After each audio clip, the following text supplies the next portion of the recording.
tudo bem com vocês? E hoje mesmo, minha gente, a gente vai brincar de slime. Então já deixa o seu like, se inscreve aí embaixo nesse botão vermelho. E quando esse botão vermelho ficar assim, significa que você já é um inscrito novo, gente. Então, vamos lá. Só pra falar, se você é inscrito, você é uma Lady Diva ou uma Lady Diva. E hoje, gente, a gente vai brincar com slime.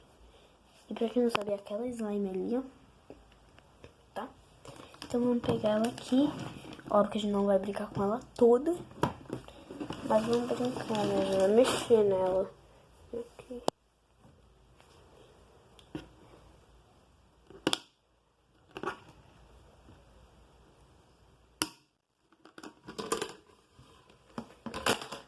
Então vamos brincar.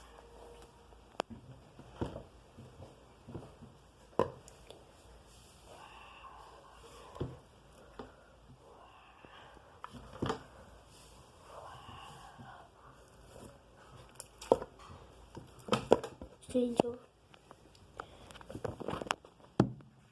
peraí. Sai, vamos lá, né? Tamo vendo? Vou pegar um pedacinho aqui pra gente brincar. Gente, ó, o pedacinho é esse, ó.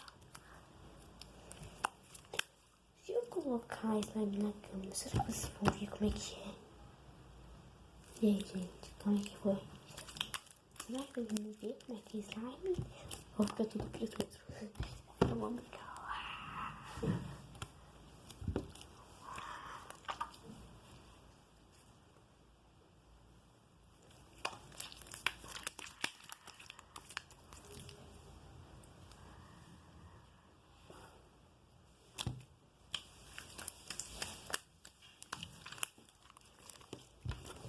Gente, muito legal essa slime. Pra quem não sabe, se você é daqui de Santa Catarina e fica perto de Tubarão, Capibaribe, pelo menos você conhece o Farol Shopping, né? Então,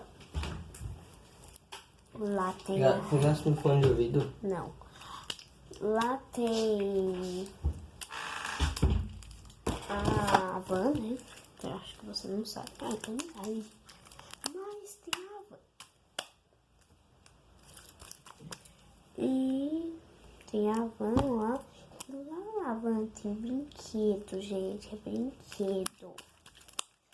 Brinquedos. Daí lá tem esses lá em moda de 2 quilos e meio. E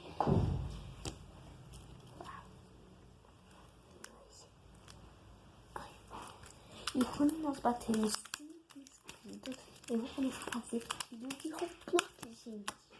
Falta pouco, falta 2 inscritos.